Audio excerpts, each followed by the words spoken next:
Saudara-saudara, terima kasih untuk kesempatan yang kesekian kali. Kalau saya boleh berdiri di tempat ini untuk sharing firman Tuhan. Ya, untuk menyampaikan firman Tuhan. Saya bukan siapa-siapa saudara.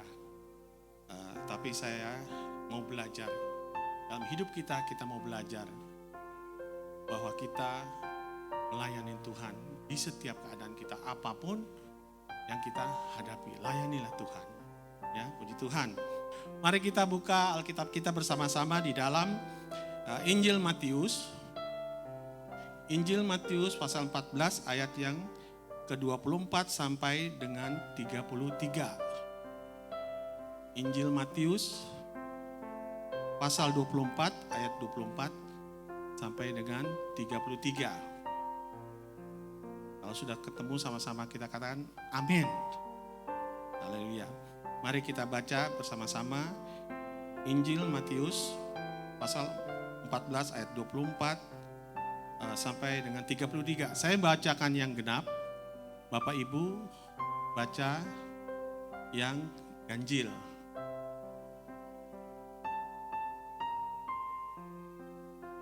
Ya. Matius 14 ayat 24 sampai 33. Yang 24 saya bacakan. Ayat 24 ya. Di sini perikopnya, Yesus berjalan di atas air. Perahu murid-muridnya sudah beberapa mil jauhnya dari pantai dan diombang-ambingkan gelombang karena angin sakal. Saudara baca yang ganjil. 2, 3.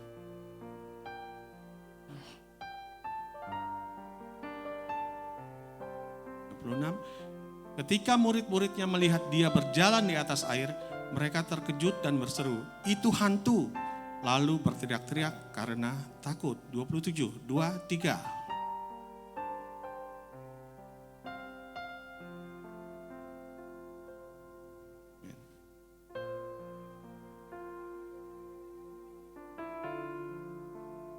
Ayat 28, lalu Petrus berseru dan menjawab dia, "Tuhan, apabila engkau itu, suruhlah aku datang kepadamu berjalan di atas air." 29, 2, 3.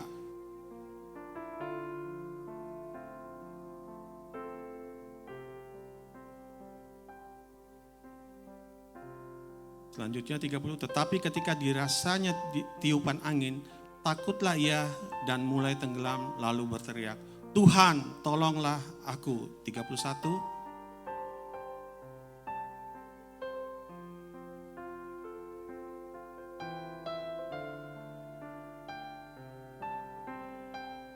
Lalu mereka naik ke perahu dan angin pun redalah. 33 kita baca bersama-sama. 2, 3. Dan orang-orang yang ada di perahu menyembah dia, katanya, "Sesungguhnya engkau anak Allah." Puji Tuhan. Saudaraku yang terkasih, cerita mengenai Yesus berjalan di atas air ini sungguh luar biasa ya. Sudah dari kita mungkin yang angkatan saya dulu namanya sekolah minggu sudah diajarkan oleh guru-guru sekolah minggu. Nah, tapi saya sore ini akan membawakan renungan dari pasal ini ya. Saya ngambil tema tetap percaya Tuhan bekerja dalam kehidupan kita. Tetap percaya Tuhan bekerja dalam kehidupan kita. Percaya, ini satu kata yang sungguh luar biasa. Seperti moto NCC, kita punya moto NCC di dalam 2 Korintus 5 ayat yang ke-7. 2 Korintus 5:7 itu motonya NCC adalah, sebab hidup kami ini adalah hidup karena percaya, bukan karena melihat. Ya. Sebab hidup kami ini adalah hidup karena percaya, bukan karena melihat. Sekali lagi kita temukan kata percaya. Saudaraku kasih, kata percaya, ya, seringkali kita dengar, bahkan juga seringkali kita katakan pada seseorang atau rekan-rekan kita pada saat kita berkomunikasi. Percaya aja bro, percaya aja guys, percaya. Tapi apa percaya itu? Apakah sekedar hanya kata-kata atau apa ya? Ya, percaya. Ya. Kita juga tahu dan mengerti bahwa dalam perjalanan hidup kita, ya, Tuhan memberikan suatu janji yang luar biasa. Janji Tuhan luar biasa di dalam Yeremia 29 ayat 11. Coba kita buka Alkitab kita. Di dalam Yeremia pasal 29 ayat yang ke-11.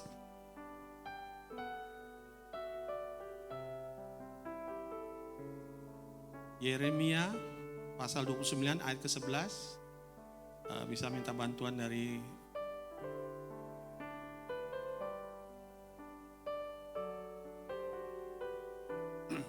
Yeremia 29 ayat yang ke-11.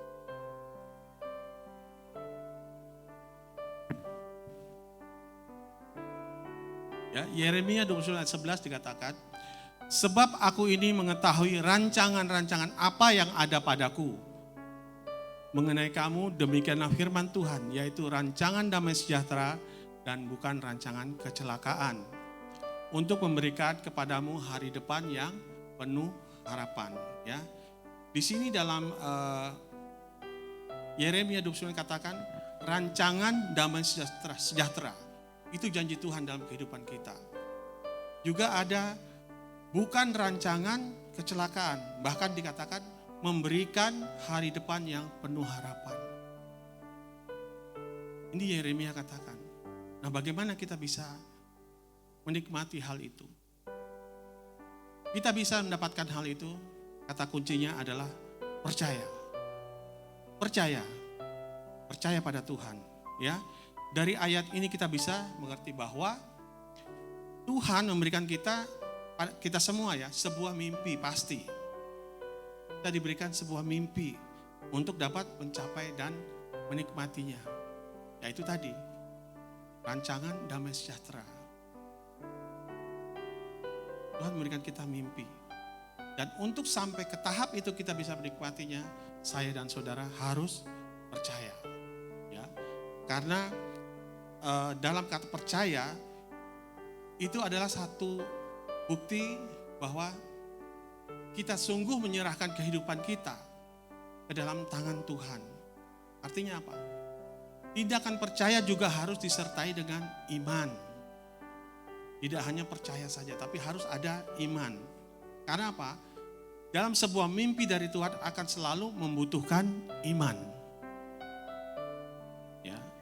Ibrani 11 ayat 1 mengatakan iman. Coba kita buka Alkitab kita, Ibrani 11 ayat yang pertama.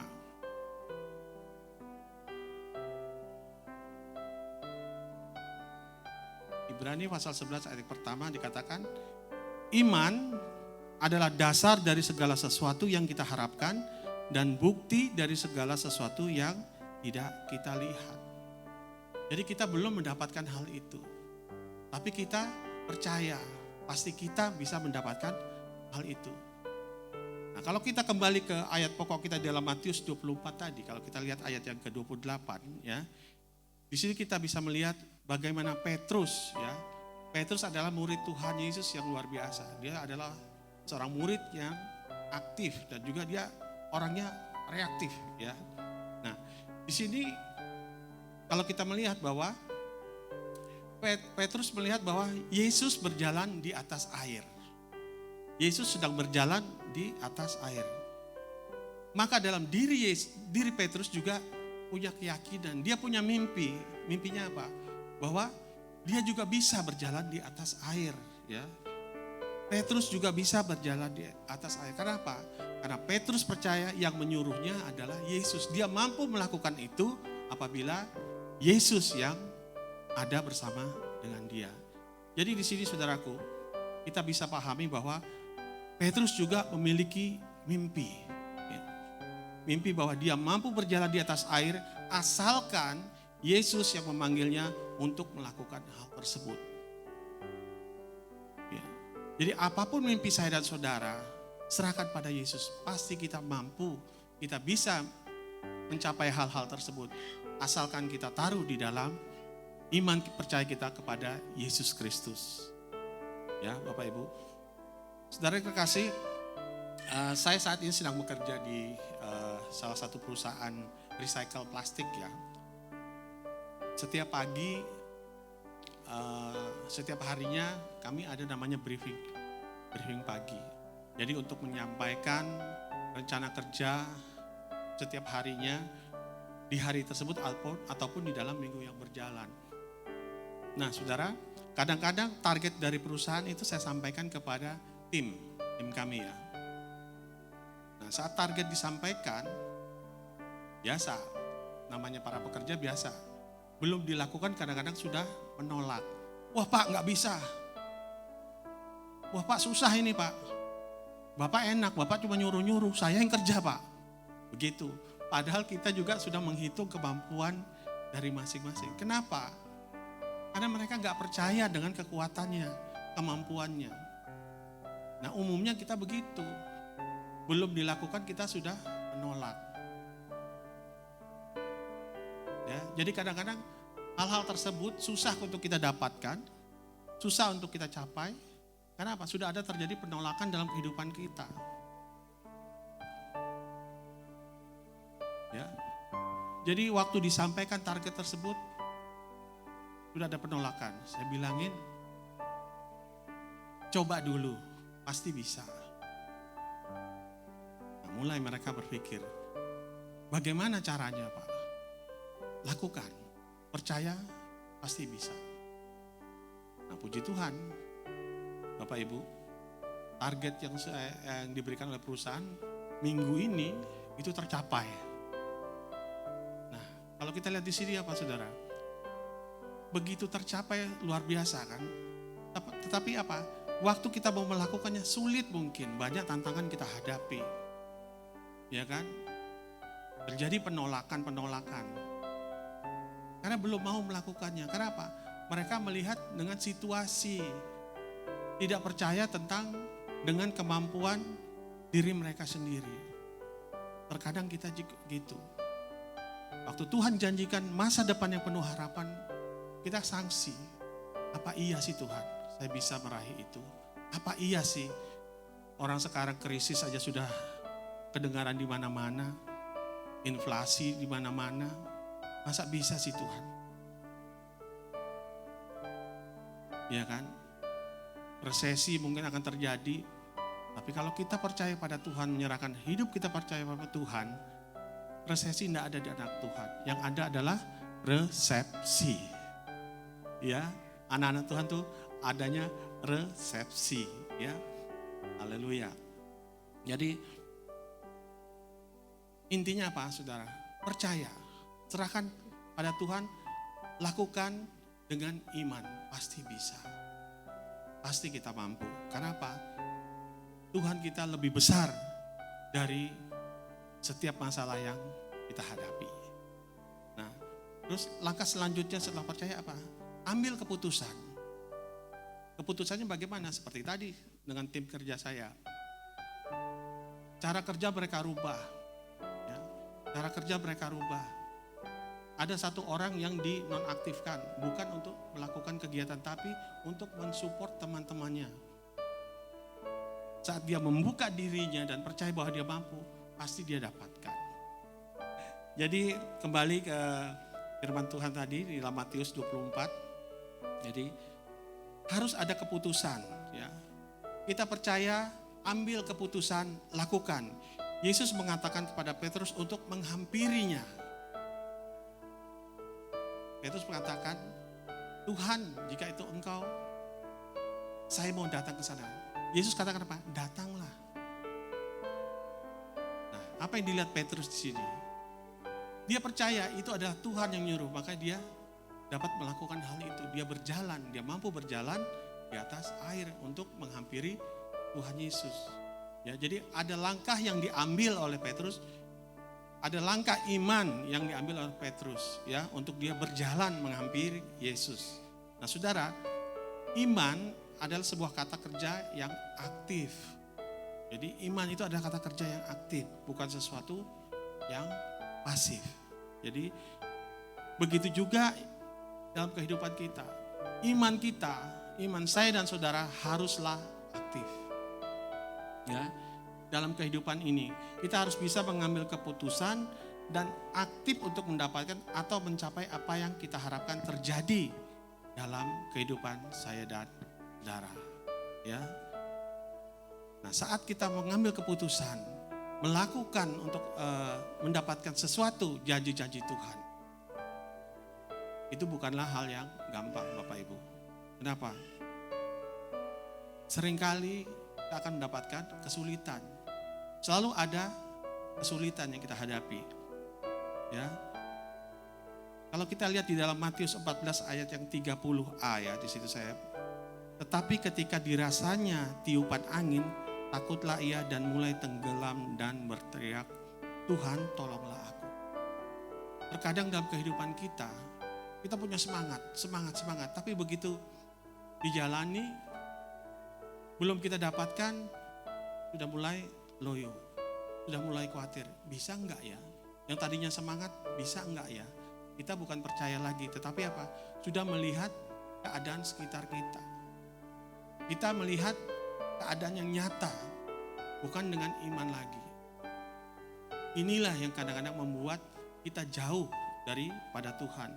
Ya, sama seperti Petrus juga ya. Dalam ayat ini dia bahwa saat Petrus merasakan angin di sekelilingnya bertiup, maka mulai muncul kekhawatiran, ketakutan dalam dirinya. Ya, kekhawatiran, keputusasaan, penundaan sering kali membuat diri kita tidak lagi fokus pada Tuhan. Ya. Kita tidak lagi fokus pada Tuhan yang memberikan janji-janji itu. Padahal kalau Tuhan sudah berjanji pasti Dia akan berikan. Beda dengan manusia. Beda dengan kita-kita. Kadang kita berjanji tapi belum tentu kita bisa menepatinya. Beda dengan Tuhan. Kalau Tuhan sudah berjanji, Dia pasti menepatinya. Ya. Di sini kita melihat bahwa iman percaya kita pada kuasa dan kasih karunia Tuhan saat menghadapi kesulitan, tantangan kita hadapi, sering kali membuat kita kendor, ya, tidak fokus lagi. Ini yang sering kali kita hadapi. Saat kita menantikan pertolongan dan jawaban Tuhan, ya, atas setiap masalah yang kita hadapi, kenyataannya tidak kita dapati, kita mulai ragu. Benar nggak Tuhan ini akan membela saya? Mulai kalau sudah terjadi seperti itu, kita mulai menyalahkan situasi, menyalahkan orang-orang di sekeliling kita, menyalahkan keadaan, bahkan juga mungkin mulai menyalahkan, menjangsikan kuasa Tuhan dalam kehidupan kita. Hal ini juga saya alami, Bapak Ibu. Ya. Saat saya belum mendapatkan pekerjaan, saya istilahnya diberhentikan dengan diberhentikan dengan paksa istilahnya. Wah, rancangan saya kelihatannya sudah saya susun rapi baik, sampai usia sekian harus begini-begini, buyar semua, saudara. Buyar. Mulai khawatir, gimana ya? Sekolah anak saya gimana ya? Masa depan keluarga gimana ya? Saat itu istri saya masih berada ya dengan saya, dia dalam keadaan yang sakit. Gimana ya perobatannya? Tapi itulah, Tuhan menyediakan, Tuhan yang memampukan. Semua ada. Ya, semua ada. Tuhan menyediakan. Nah, saya bergumul sama Tuhan untuk pekerjaan. Tuhan Yesus, saya butuh pekerjaan. Untuk kehidupan keluarga, Tuhan jawab dengan cara Tuhan yang luar biasa. Tuhan berikan dengan cara yang luar biasa. Ada aja. Walaupun saya sempat juga jualan, istilahnya jualan air mineral. Bahkan jualan itu snack itu yang harga 2.000 perbungkusnya. Saya ambil dari toko yang jualan besar, lalu saya repacking lagi. Sempat saya lakukan itu, saudara. Saya percaya Tuhan pasti akan buka jalan. Dan Tuhan pasti mendengar doa saya. Dan benar, Tuhan memberikan saya pekerjaan. Dari pekerjaan terakhir ini memang saya kami mengolah recycle, sampah ya. Recycle sampah. Tetapi apa yang Tuhan berikan di situ? berkat yang dia berikan sama yang saya terima di waktu pabrik yang memberhentikan saya. Tuhan jawab, saudara. Puji Tuhan. Kami mulai satu hal dari nol lagi, kembali nol.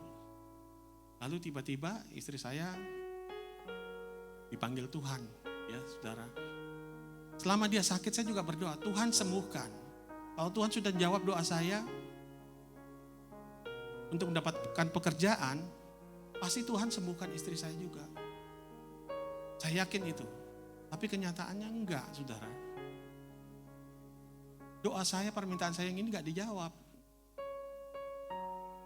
Tuhan memang menyembuhkan istri saya, lunas, sembuh semua. Tapi istri saya ikut dengan Bapa di surga. Saya masih ditinggal sendirian di sini. Jadi ya itulah, kadang-kadang setiap musim atau padang gurun yang kita hadapi, ada aja ya pencobaan. Tapi kita percaya, saya percaya kalau Tuhan izinkan saya sendiri saat ini, pasti dia punya maksud. Yeremia 29 ayat 11 itu pasti akan terjadi dalam kehidupan saya. Masa depan yang penuh harapan. Untuk membimbing saya, untuk juga membimbing anak saya yang luar biasa ini. Supaya dia bisa menjadi orang yang benar di hadapan Tuhan.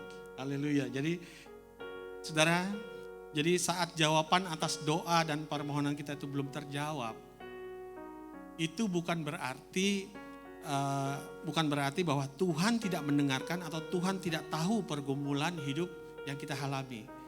Penundaan yang terjadi bukanlah suatu penolakan, ya, bukan satu penolakan dari Tuhan, tapi itu adalah proses. Semuanya adalah proses, ya. Proses terhadap apa? Terhadap iman dan percaya kita kepada kuasa dan janji-janjinya Tuhan. Apakah kita tetap percaya di tengah-tengah pergumulan kita hadapi kepada Tuhan? Ataukah kita mulai goyah dan tidak mempercayai bahwa Tuhan sanggup memberikan untuk kita? Ya, Bapak Ibu, mari kita buka Alkitab kita di dalam kitab Keluaran pasal 14, ya, ayat 13 sampai 14. Ya. Tuhan mengatakan, jangan takut dan tetaplah berdiri teguh. Jadi apapun permasalahan hidup saya dan saudara, jangan takut dan tetaplah berdiri teguh. Kenapa? Dikatakan Tuhan yang berperang untuk kita. Tuhan yang berperang bagi kita. Jadi jangan kita khawatir apapun masalah yang kita hadapi. Yeremia 33:3. Ini ayat hafalan ya. Berserulah padanya maka dia akan menjawab dan memberitahukan hal-hal yang besar dan tak terpahami. Kita harus punya keyakinan ini bahwa hidup kita ada di dalam kedaulatannya Tuhan. Ada di dalam rencananya Tuhan. Kita ada untuk menggenapi rencana Tuhan di dalam dunia ini. Apapun, dimanapun kita ditempatkan ya. Saudara, jadi cara Tuhan menggenapkan rencananya dalam kehidupan setiap orang seringkali tidak mudah dimengerti ya. Setiap kita pasti pernah mengalami padang gurun kehidupan. Saya bilang padang gurun kehidupan. Namun kita bisa merasakan bagaimana kasih karunia Tuhan justru lebih nyata dalam kehidupan kita. Sekalipun terlihat dan dirasakan sangat tidak mengenakan. Tapi di situ kita akan bisa melihat kuasa Tuhan bekerja luar biasa untuk kehidupan kita. Tuhan tidak pernah meninggalkan kita, bahkan saat kita ada di padang gurun sekali. Apa menjadi padang gurun, Bapak Ibu? Serahkan pada Tuhan. Percayalah, Tuhan pasti membela. Tuhan akan campur tangan. Ambil tindakan di dalam iman. Lakukan ya. Jadi Bapak Ibu sahabat NCC, tetaplah percaya bahwa Tuhan bekerja dalam kehidupan kita. Roma 8 ayat 28 mengatakan, kita tahu sekarang bahwa Allah turut bekerja dalam segala sesuatu untuk mendatangkan kebaikan bagi mereka yang terpanggil sesuai dengan rencana Allah. Jadi percayalah dan terimalah dengan kelegaan hati bahwa Tuhan pasti menuntut kita, dan percayalah dalam iman di dalam Yesus Kristus bahwa Dia selalu ada bersama dengan kita. Apapun padang gurun kehidupan yang saya dan saudara alami. Ya, karena kita akan mendapatkan jawaban untuk melewati fase-fase kesulitan, keputusasaan, dan juga mungkin penundaan bersama Tuhan Yesus. Kalau kita menyerahkan semua dalam tangan Tuhan Yesus, pasti Tuhan yang membela kita luar biasa. Percayalah, janji-janji Tuhan akan menjadi milik kita. Kalau kita serahkan dengan iman dalam Tuhan Yesus. Tuhan Yesus memberkati.